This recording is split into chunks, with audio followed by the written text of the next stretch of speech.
Assalamualaikum warahmatullahi wabarakatuh. Sahabat semuanya, bertemu kembali dengan channel pendidikan Diskusi Hukum.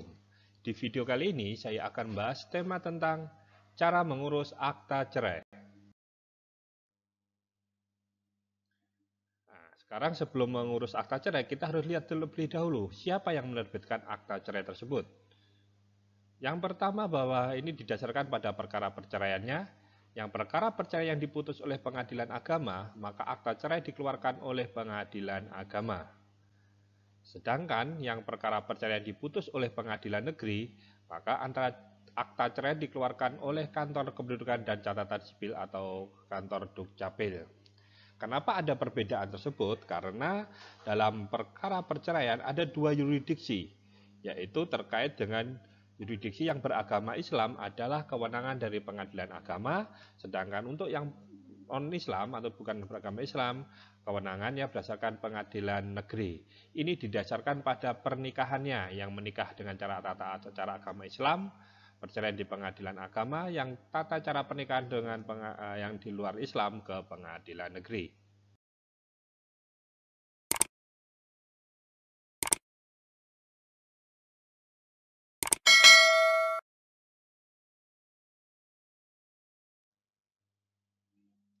Akta cerai di sini hanya bisa diambil atau diurus setelah putusan pengadilan telah berkekuatan hukum tetap atau BHT.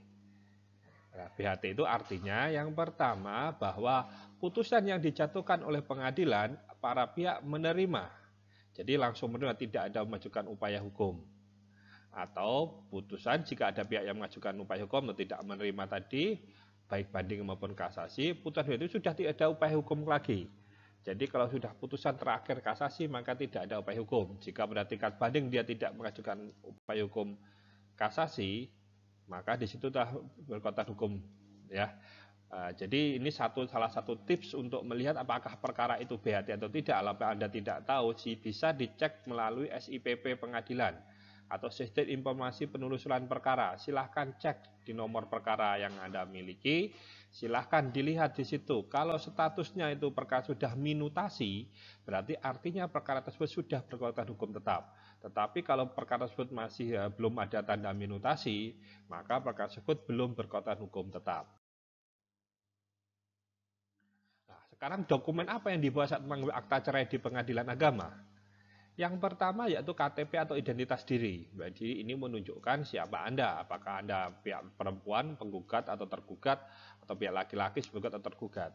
Yang kedua bahwa apabila ini diwakilkan maka surat kuasa, ya, apabila diwakilkan orang lain, termasuk kopi identitas pemberi dan penerima kuasa. Ini lebih baik dicantumkan dalam surat kuasa penerima dan pemberi identitas kuasanya, siapa yang menerima kuasa dan siapa yang memberikan kuasa. Nah, ini disampaikan di dalam surat kuasa.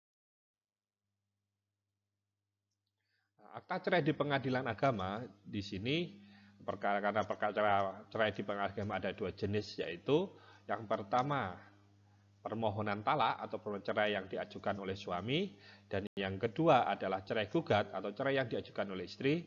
Dengan ada dua jenis perkara tersebut akan berimbas atau memiliki konsekuensi terkait terbitnya akta cerai di pengadilan agama. Akta cerai dari cerai talak. Akta cerai baru dapat diambil para pihak jika suami sudah membacakan ikrar talak di pengadilan. Jadi cerai talak ini nanti bermuara pada ikrar talak oleh suami di pengadilan, ya. Kalau belum ada ikrar talak maka di situ belum dikeluarkan akta cerainya. Ikrar talak bisa dilakukan apabila suami telah membayar beban dalam putusan. Jadi di dalam putusan itu ada nanti selain putusan cerai, di situ ada kewajiban suami harus dilakukan. Contohnya membayar nafkah idah. Di situ berapa lama ditentukan di dalam amar putusan. Itu harus dibayar.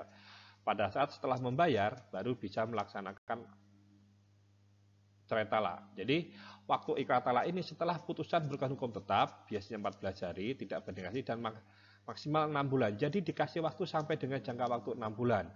Apabila si suami tersebut belum mampu membayar atau memenuhi beban yang dibebankan oleh suami saat putusan cerai talaknya. Nah, setelah 6 bulan bila tidak membacakan ikrar talak, maka gugurlah perkara permohonan cerai talaknya. Dengan gugurnya perceraian talak tersebut, suami istri mereka dianggap tetap sebagai pasangan suami istri. Jadi tidak ada kata cerai di situ, tidak bisa cerai. Akta cerai jadi cerai gugat. Ini sekarang jadi bagaimana bila akta cerai itu jadi yang mengajukan isu pihak istri.